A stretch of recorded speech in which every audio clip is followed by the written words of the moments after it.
আজ দুপুরে মধ্যপ্রাচ্যের পরিস্থিতি এমন এক জায়গায় চলে গেল, যা কিন্তু এক কথায় ব্যাখ্যা করলে একটা শব্দই আমার অভিধানে খুঁজে পাওয়া যায়: ভয়ঙ্কর, ভয়ঙ্কর, ভয়ঙ্কর।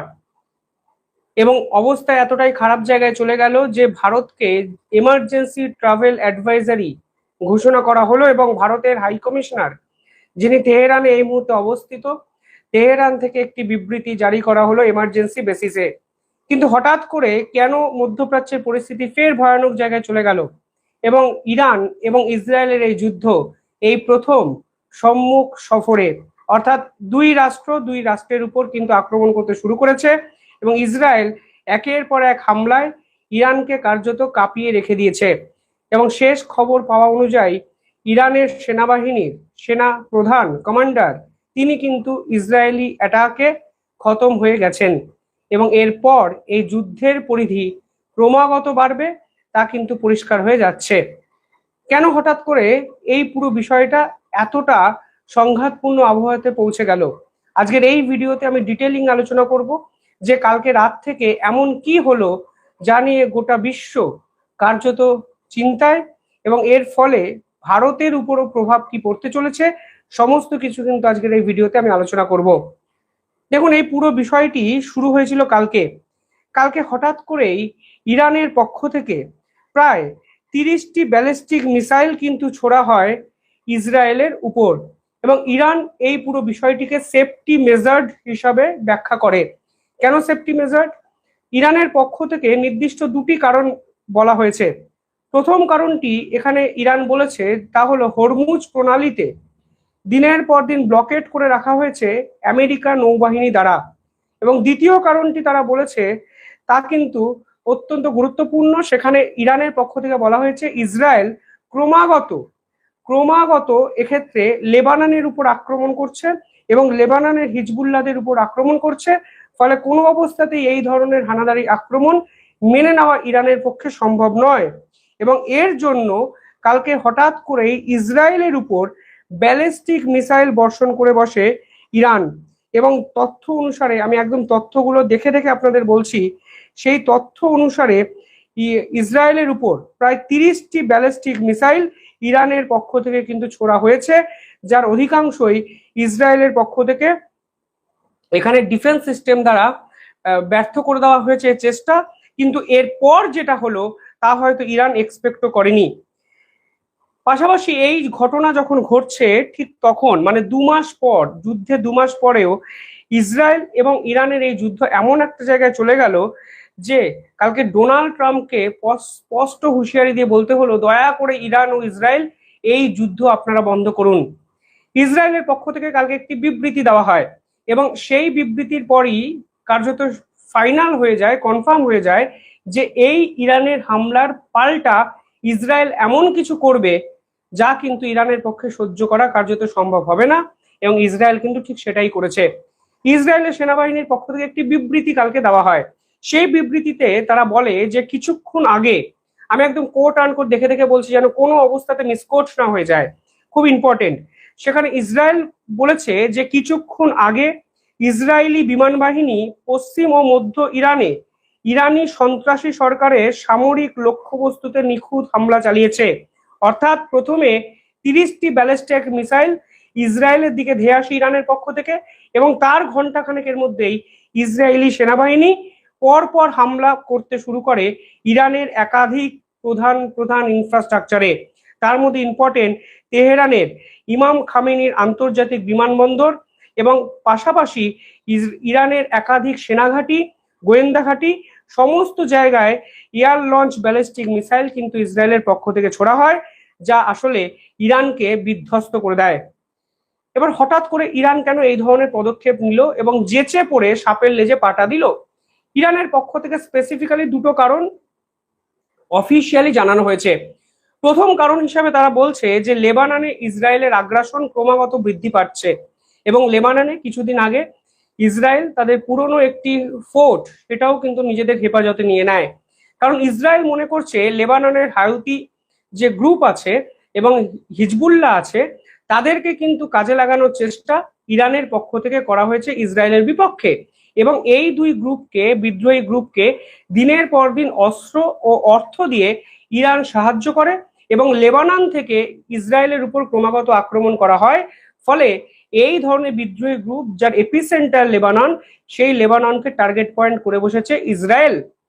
ফলে এই হামলা যেহেতু ইসরায়েল বন্ধ করেনি, তাই ইরান নাকি এই ধরনের ব্যালিস্টিক মিসাইল, একসঙ্গে 30টি ব্যালিস্টিক মিসাইল ইসরায়েলের দিকে ছুড়ে বসে। দ্বিতীয় এখানে অত্যন্ত ইম্পর্টেন্ট একটি কারণ, তার পিছনে এক অর্থনৈতিক কারণও লুকিয়ে আছে। ইরানের যে রেভলিউশনারি গার্ড আছে, তারা অফিসিয়াল মিডিয়া মারফত, সেফাই নিউজ মারফত একটি বিস্ফোরক দাবি করেছে। তারা বলেছে কয়েকদিন আগে আমেরিকা এবং ইসরায়েল একত্রে মিলে ইরানের দক্ষিণ পশ্চিমে অবস্থিত একটি পেট্রোকেমিক্যাল কারখানায় আঘাত করেছে এবং এই পেট্রোকেমিক্যাল কারখানায় আঘাত করার পর ইরানের ইকোনমিক্যাল যে স্ট্রাকচার তা সম্পূর্ণ ভেঙে গেছে এবং এই হামলার পাল্টা দিতে গিয়ে ইসরায়েলের প্রধান শিল্প শহর হাইফার উপর আক্রমণ চালিয়েছে ইরান। অর্থাৎ যুদ্ধটা শুধুমাত্র military infrastructure versus military infrastructure কালকে আর থাকলো না। ইরান স্পষ্টত বলেছে এটা এক ইকোনমিক ওয়ারফেয়ারের দিকে পৌঁছে গেল, কারণ ইরানের একাধিক পেট্রোকেমিক্যাল হাবের উপর আক্রমণ আমেরিকা এবং ইসরায়েল করেছে, তাই পাল্টা দিতে গিয়ে হাইফা শহরের উপর ব্যালিস্টিক মিসাইল বর্ষণ করেছে ইরান। অর্থাৎ ইরানের পক্ষ থেকে বলা হচ্ছে টিট ফর ট্যাট, কিন্তু তখনও ইরান জানতো না ইসরায়েলের কি আক্রমণ ইরানের দিকে ধেয়ে আসতে চলেছে ঘন্টা খানেকের মধ্যে। এই যুদ্ধ যখন চরম পর্যায়ে পৌঁছায়, তখন ডোনাল্ড ট্রাম্প ট্রুথ সোশ্যালে দাবি করেন Israel and Iran must immediately stop shooting, অর্থাৎ অবিলম্বে যুদ্ধ থামান। শুধু তাই নয়, এনবিসির মিট দ্য প্রেস অনুষ্ঠানে একটি সাক্ষাৎকার দিয়ে বসেন ডোনাল্ড ট্রাম্প। তিনি বললেন ইরানের সামরিক ক্ষমতাকে আমেরিকা এবং ইসরায়েল গত কয়েক মাসে গুঁড়িয়ে দিয়েছে, এরপরও যদি ইরান এই ধরনের পদক্ষেপ নেয় তাহলে ইরানকে ভূপৃষ্ঠে মিশিয়ে দেবে আমেরিকার সেনা। শতাংশের হিসাব, ডোনাল্ড ট্রাম্পের কোট আনকোট বলছি শুনুন। শতাংশের হিসেব বললে ইরানের কাছে হয়তো মাত্র 21 থেকে 22% মিসাইল আছে। এটা ঠিক যে সংখ্যাটা এখনো অনেক, কিন্তু আমরা যখন প্রথম আক্রমণ শুরু করেছিলাম অর্থাৎ 28শে ফেব্রুয়ারি 2026, তখনকার তুলনায় এটা কিছুই নয়। অর্থাৎ আমরা শেষ 2 মাসে ইরানের infrastructure, military infrastructure, economical strength সমস্ত কিছু ঘুরিয়ে দিয়েছি। এই হামলার মধ্যেই ডোনাল্ড ট্রাম্প কিন্তু দাবি করে বসেন এবং পরিষ্কারভাবে আমেরিকা বলছে যে আমরা ইরানের সাথে একটি সামরিক এবং পারমাণবিক চুক্তির খুব কাছাকাছি পৌঁছে গেছিলাম, হয়তো এই সপ্তাহের মধ্যেই চুক্তিটি সই হয়ে যেত, কিন্তু তার আগেই ইরানের পক্ষ থেকে ইসরায়েলের উপর এই হামলা সমস্ত কিছু ভেঙে দিল। বহুবার অনুরোধ করা সত্ত্বেও ইরান যে ধরনের পদক্ষেপ নিল তার কোনো ক্ষমা হয় না এবং আমরা ইরানকে এবার খতম করে ছাড়বো। এ হলো ডোনাল্ড ট্রাম্পের অফিসিয়াল টুইট এবং এরপরেই ইসরায়েল কার্যত লাফিয়ে পড়ে ইরানের উপর। ইরানের সেনাপ্রধান খতম হয়, ইরানের পেট্রোকেমিক্যাল হাব সম্পূর্ণ চুরমার হয়ে যায়, ইরানের রাজধানী তেহরান, তার যে আন্তর্জাতিক বিমানবন্দর, তা সম্পূর্ণভাবে ধূলিসাৎ করে দেয় ইরানের সেনার ছোড়া, ইসরায়েলের সেনার ছোড়া ব্যালিস্টিক মিসাইল।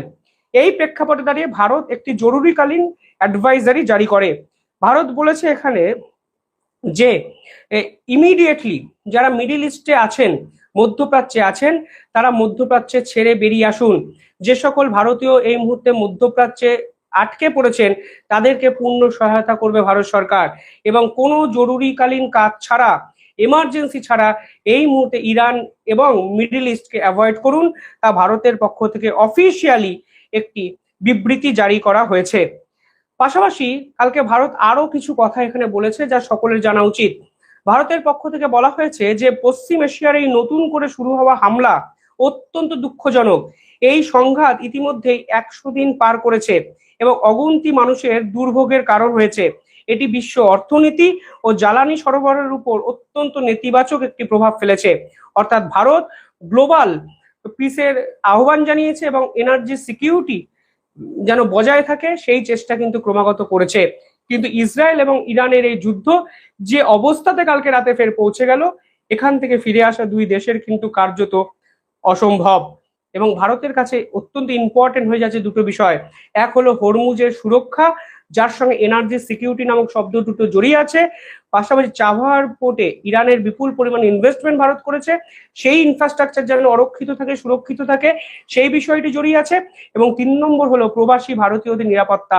মিডল ইস্টে কিন্তু কয়েক লক্ষ ভারতীয়রা বিভিন্ন দেশে ছড়িয়ে ছিটিয়ে আছেন। যুদ্ধের বাতাবরণ যদি এভাবেই বজায় থাকে তাহলে কিন্তু পরিস্থিতি ক্রমশ খারাপ জায়গায় যেতে পারে। এবং তার আজ করেই Bharat officially media advisory, travel advisory জারি করে, যেখানে জরুরিকালীন ভিত্তিতে অবিলম্বে মিডল ইস্ট ছাড়তে ভারতীয়দের নির্দেশ দেওয়া হয়েছে ভারত সরকারের পক্ষ থেকে। অর্থাৎ সব মিলিয়ে মিডল ইস্টের পরিস্থিতি গোটা বিশ্বকে ফের একবার সংকটজনক দিকে নিয়ে যাচ্ছে। এর শেষ কোথায় কেউ জানে না। আপাতত অ্যাডভান্টেজ ইসরায়েল, কারণ ইরানের উপর ক্রমাগত আক্রমণ ব্যালিস্টিক মিসাইল দ্বারা ইসরায়েলের সেনাবাহিনী করে যাচ্ছে এবং ইরানের কাছে ডোনাল্ড ট্রাম্পের কথা অনুসারে মাত্র 20 থেকে 21% ব্যালিস্টিক মিসাইল অবশিষ্ট আছে। এই যুদ্ধের শেষটি কোথায়, এই প্রশ্ন আন্তর্জাতিক স্তরে কিন্তু কালকে থেকে বারবার উঠতে শুরু করেছে এবং গোটা বিশ্ব চাইছে যুদ্ধ থামুক, এনার্জি ক্রাইসিস যেন গোটা বিশ্বকে গ্রাস না করে। আপনারা কিভাবে দেখছেন কমেন্টে জানাবেন।